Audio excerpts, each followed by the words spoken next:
lasted 36 months before it went bankrupt. That good news you say you want, you won't buy. And that's why you can listen to any broadcast, and records are crashing, and it's the worst drought, and it's the most pollution, and the recession is a depression. And don't just sit there, worry. You know what's fortunate for us is that things can't possibly be as bad as we of the news media make them sound. That performing weatherman on television has to rename every little old rain a thunderstorm, and in Chicago in the wintertime he never just tells us it's 0 anymore without adding that the chill factor is 40 below. Leave early, icy streets maybe, broadcasters in helicopters report expressway jam-ups, and if those snows melt, look out, and if those snows don't melt, look out. And it's never just a dry spell in South Florida or West Texas. It is an ecological disaster from which mankind may never recover. My goodness, it's no wonder that 1 in 20 Americans is now in a mental hospital, and 1 in 10 ought to be. And I'll tell you something else. With increasing competition among the media for your attention, the situation's going to get worse before it gets better. Beaches are inviting, but look out, the pollution count is 6 7/8. Dallas, you and I grew up with a generation that earned merit badges, helping homebound schoolboy hitchhikers and helping elderly ladies across the street. Now every broadcast warns she may be a mugger, he may be a killer. News isn't news anymore, it's around-the-clock warning. Don't breathe, the air is toxic, and don't eat, the food is contaminated. And don't drink water with chemicals in it. And for goodness sake, don't drink water without chemicals in it.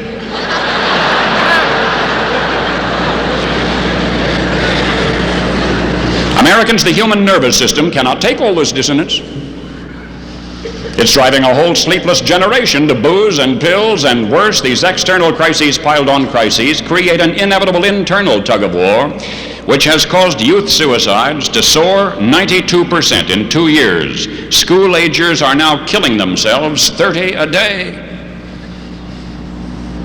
I know a fellow watched the movie The Godfather on television the other night for 20 minutes before he realized he wasn't watching the 10 o'clock news.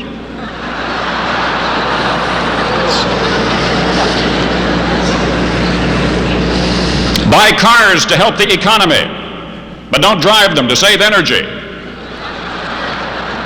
The color ads in magazines contain potentially dangerous lead. So don't eat magazines. Don't cook with animal fat, you'll get hardening of the arteries. Don't use just vegetable oil, you'll get gallstones. The AMA now says aspirin may be bad for colds, and the FDA warns that the red dye in Jell-O may menace your unborn baby. Never have people who enjoy worrying had such a wide range of subjects from which to choose.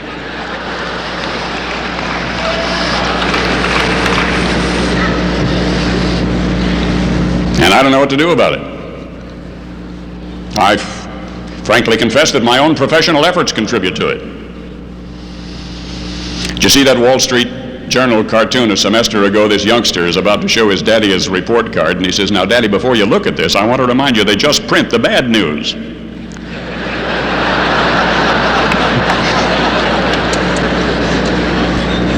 But that remains the nature of news. It's axiomatic that noise makes news. I've sought to explain to you that you won't buy just good news. 1 gunshot makes more noise than 1,000 prayers. But it is not more important. And this our bewildered and sometimes bewildering offspring need to know. It is not without purpose that we of the media necessarily focus your attention on what's wrong. We do this mostly for the same reason the coach looks at the films of last week's game. What's he looking for? He's looking for mistakes. He's concentrating for mistakes, hoping he can keep his team from making the same mistakes again in the next game. And so we necessarily preoccupy ourselves with the debit side of the ledger, hopeful we can help our contemporaries recover some of their fumbles. But unfortunately, our young people do not always understand this critical introspection. To them it sounds like such a constant harangue. It's so ominous, so pessimistic, so defeatist. No wonder some of our sons and daughters sometimes come to figure that maybe our Americanism is outdated, and they start looking around for some other one that is not always apologizing for itself.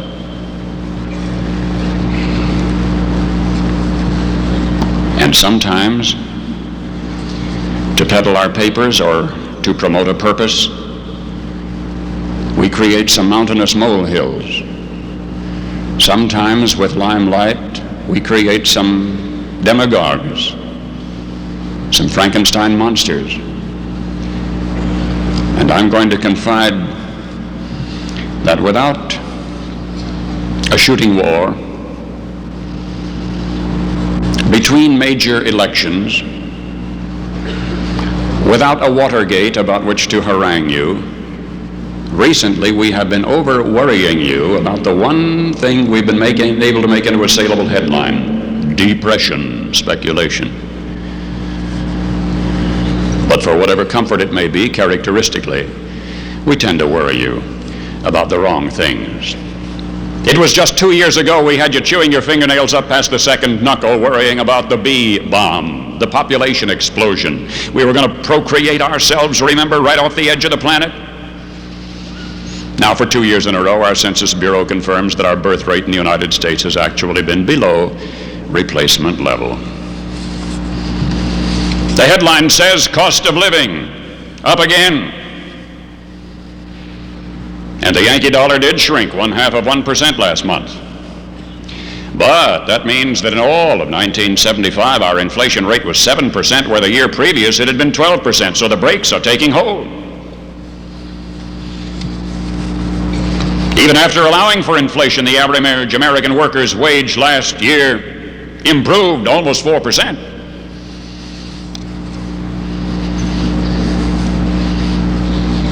Food prices in the United States went up 7.6% last year. But food prices in Mexico went up 13%. In Brazil, 19%. In Britain, 27%. In Argentina, more than 335%. So you can run, but you can't hide. In Spain, gasoline is $1.33 a gallon. In Japan, it's $1.44. In Britain, $1.75. In Italy, $1.80. In Argentina, $2.20 a gallon. In Portugal, $2.46. In Russia, gasoline is only 60 cents a gallon, but no cars.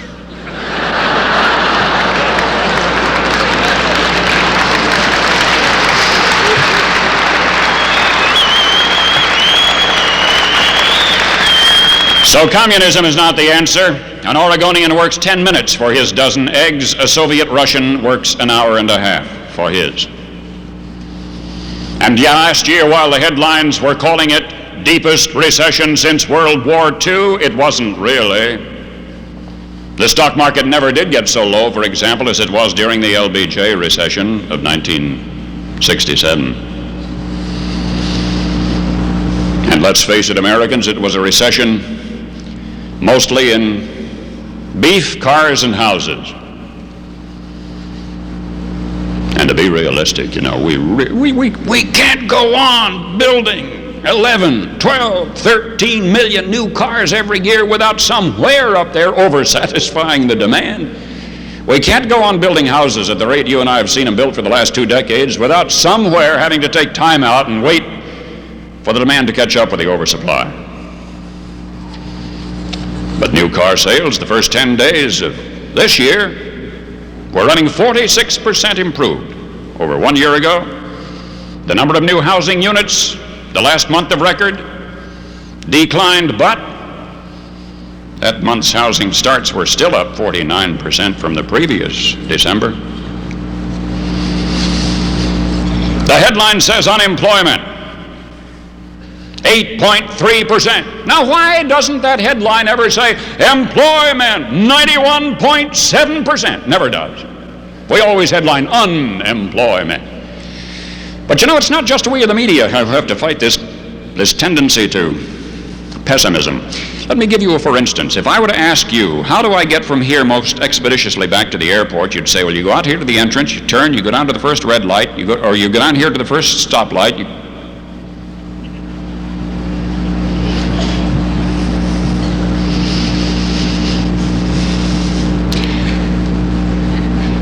Now that light is green as often as it is red.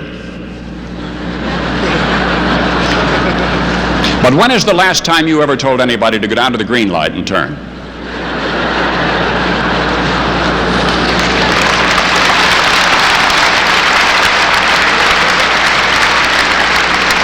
In the fine print, the total number of American workers working increased last month by 240,000 to a near all-time record high. And there were more want ads in the newspapers the first week of this new year than any time since last July. Americans, we have been managing a miracle which every economist I know would have told you 3 years ago would be absolutely impossible. Winding down a major foreign war without winding up massive unemployment. But now we get to a headline for which I have no appropriate rebuttal. Violent crime epidemic increasing and uncontrolled. Over the past 10 years, our nation's population has increased 11%.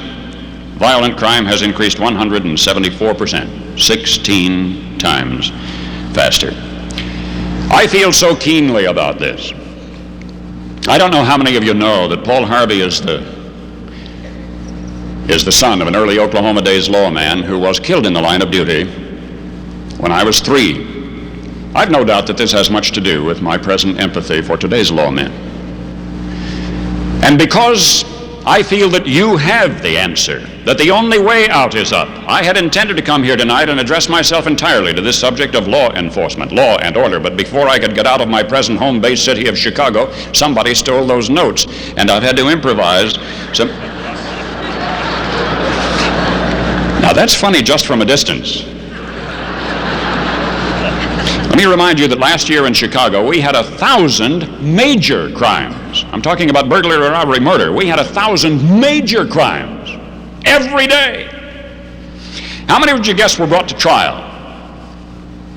5%. And of the 5% brought to trial, only 2% ever went to jail. There isn't time to belabor this subject tonight, but if we had a little more time and I had one of those pocket confusers, I could show you that the last calendar year in Chicago, because of some of those Earl Warren court decisions, not all of which have been rectified yet, our Chicago courts have become so hamstrung and or lenient looking after the rights of wrongdoers that last year our locked up juries served more time than did our criminals.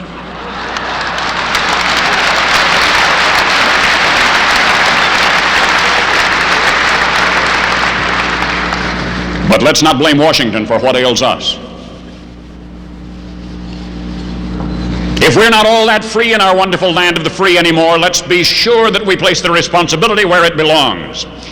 You go out here and try to get on an airliner without allowing a search of your parcels, your luggage, your person, and if necessary, your underwear. No way. Who is it that's upending your wig box out here? It's not some big old dictator in Washington who wants to dictate. Your freedom is constrained because there are a handful of loony birds running around loose and unmuzzled these days. Because a few who are free don't deserve to be, you can't be. Because some sickies hide razors in apples, whole states have had to outlaw Halloween. We are all that much less free because of them, not because of some dictator in Washington.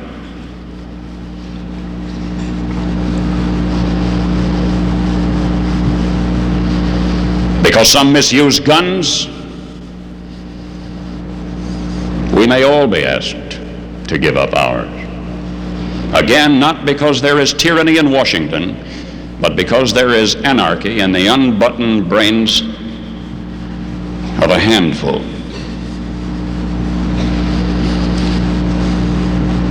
On this bicentennial eve, it seems important to me that we should quickly evaluate what history says makes nations great. Because the United States may not survive. No, I don't think this promised land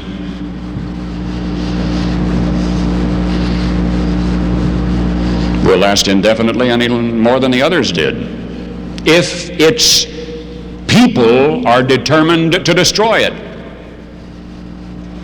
Nations are used of God as long as they serve His purpose. When they turn from Him to worship idols, He lets them. Rome and Spain and Greece and China.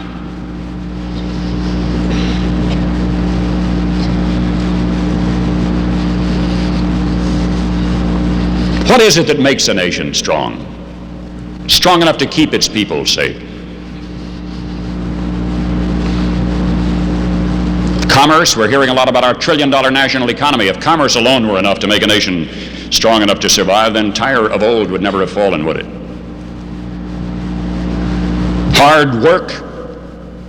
Hard work alone won't do it. I don't think even our hard-handed granddaddies ever worked any harder than those French Norman slaves rowing those galley boats, especially on the days when the captain wanted to water ski.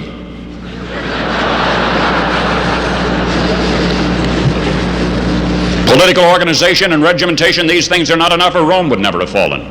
Military power, alone that won't do it, or Germany would never have fallen. Religion? No, sir.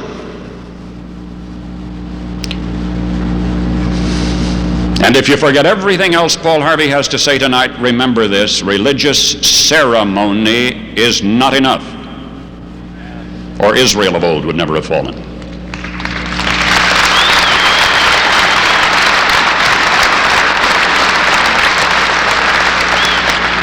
And of course we know treachery won't do it, or Japan would never have fallen. But the great French soldier statesman de Tocqueville, he used to come over here and wander around, and he'd go home and write about us. He had a wonderful way of hitting the nail with his head. Once said, America is great because she is good, and if Americans ever cease to be good, America will cease to be great. I wonder if that is what today's front page is trying to tell us, that Americans are in fact ceasing to be good. I wonder if that's what crime increasing 10 times faster than our population is trying to tell us. I wonder if that's what mushrooming welfare rolls in the midst of plenty really mean. Can you equate laziness and lethargy with morality? Old Antonio Stradivari thought so. He said, if my hand's slack, I rob God, because God can't make Stradivarian violins without Stradivari. And the Apostle Paul admonished us not to be slothful in business. Matter of fact, didn't he say, he who does not work, let him not eat?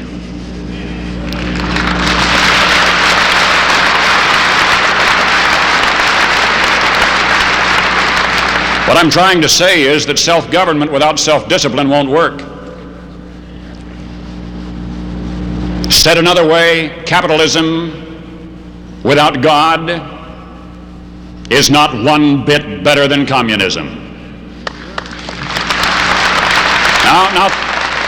Now again, if free people are going to run amok, misusing that freedom, menacing other people, then our ism's no better than anybody else's. It may be less workable. The Third Reich was a classic example of capitalism without God. The land which had produced Bach and Beethoven and Brahms ended up producing Auschwitz and Dachau and Buchenwald.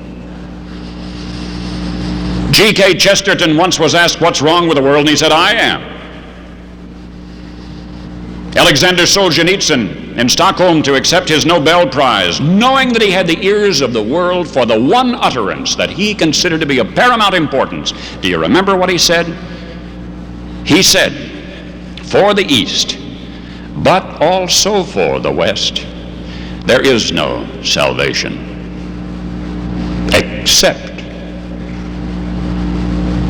moral, religious regeneration. And now, Paul Harvey, you've stopped commentating and gone to preaching. And I don't mean to. The pulpit is a responsibility infinitely greater than any to which I would ever aspire. But I can't separate goodness and badness from today's news and explain it. Because every ugly headline is because somebody's emotions got out of whack. He might have been smart as all get out, smart enough to be a bank official, an atomic scientist, a professor. But if he was emotionally colorblind, he was an unguided missile with no star to steer by, inevitably destined to self-destruct.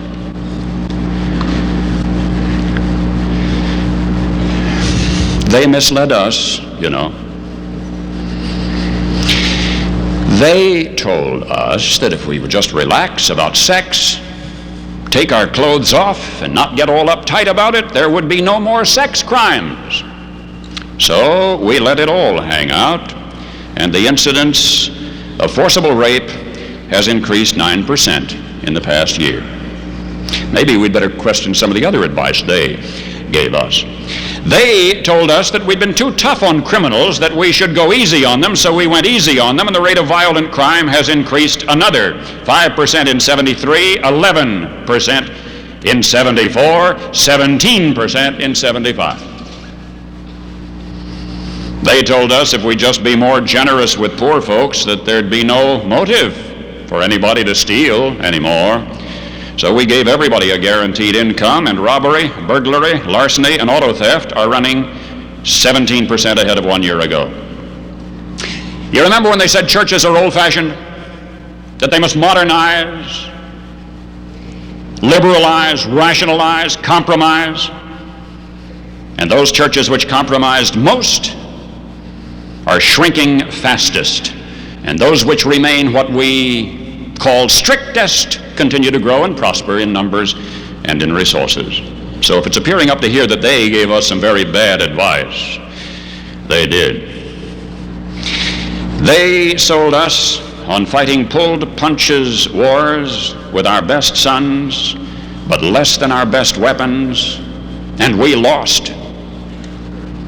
They insisted that our schools must boot God out and rely on enhancing juniors' intelligence. So we graduated a generation of juniors with refined intellects and undisciplined emotions. They told us alcoholism and drug addiction were sicknesses, not crimes, so now we're gagging, choking, and strangling on forbidden fruit. They said that informal marriage was enough. So now the odds are 5 to 4 your rapture will be ruptured, and 2 in 7 that the next baby will be born illegitimate. Now, who are the they who've been thus misleading us? They are the materialists who deify the finite sciences. They meant well, but their intentions are paving the road to hell.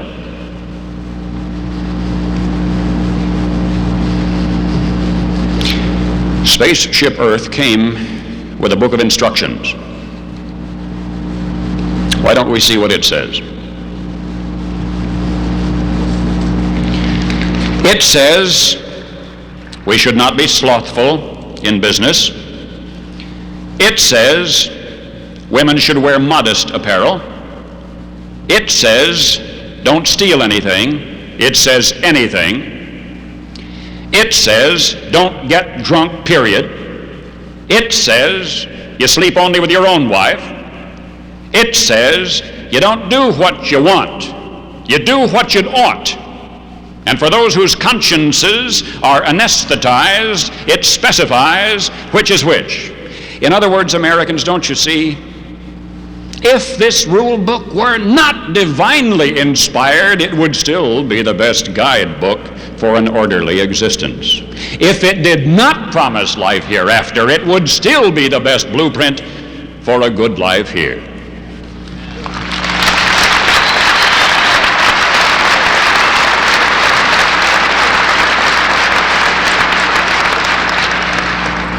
But I'm on campuses somewhere 2 and 3 days a week, high school or college level.